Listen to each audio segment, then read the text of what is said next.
If you're just joining us, it is Sunday morning, and we are essentially recovering at the moment from 13 hours of violence in this country.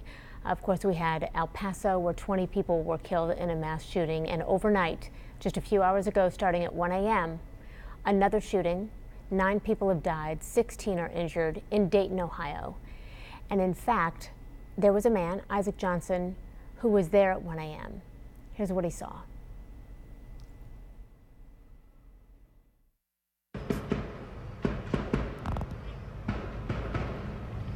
Oh,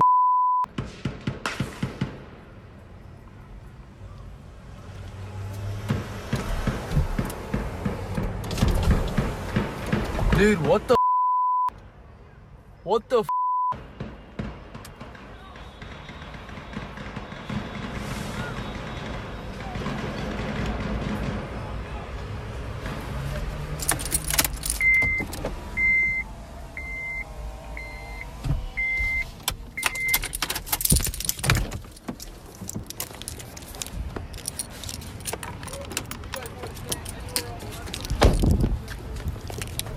Now, part of what is so jolting about that, I'm sure you recognized, is it starts out with the pop, pop, pop of bullets at a regular pace. I don't know what a regular pace is, but at a smaller, shorter pace, and then all of a sudden, a barrage of gunshots. That's because that suspect was shot dead by police officers, and you essentially heard that happen. And I want to be very sensitive to this, because as we heard those gunshots going off, let's be honest, we were hearing people die.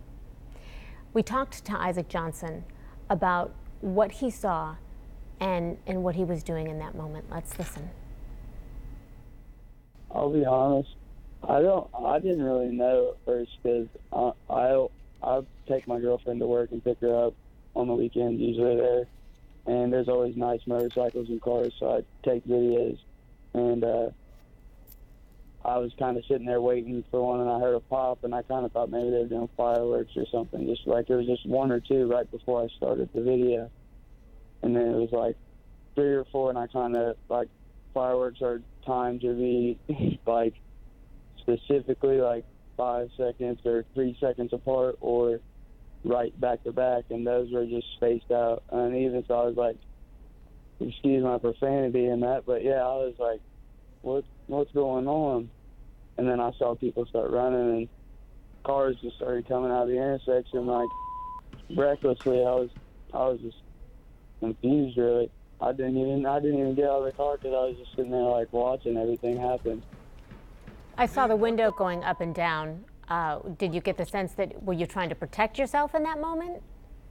I don't really know. I think I was gonna I was thinking, since it's gunshots, I should go inside, and then I was, at the same time, I was looking at my phone, and I was like, well, I need to record this, so I don't know, I just was sitting there deciding if I needed to roll my window down to see what was happening, or if I needed to get out and go inside. Isaac, is your girlfriend okay? Yeah, she is, thankfully. Was she in front of or in the building near where this happened? No, she's actually at work at the Dublin pub, and I know there was a couple that came in, and the woman was, man, she was like extremely in shock.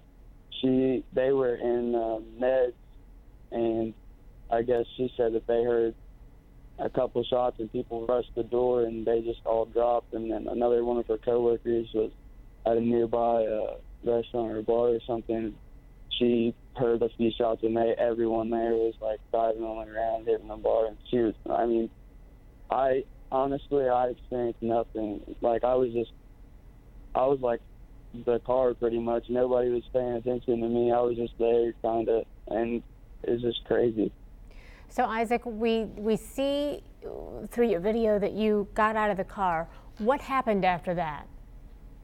I actually walked up to the door, and I was about to go inside, and then I started looking back, so I was just kind of confused. I was like, I don't know, I didn't know if like, because it stopped, so I was like, I didn't know. Like, I could tell, it sounded to me like there's a few guns, like one gun doesn't fire that fast, obviously. I don't know if there was cops already like on the street or what, but Did you Yeah. see, we saw the people running in your video. Did you talk to anybody before you got back in your car? No, I didn't. I just sat and I kind of just heard the people across the room, and I know, like, I wasn't really trying to, like, eavesdrop, but I could just kind of see by how she was talking. She was, like, putting her hands over her head and, like, I don't know.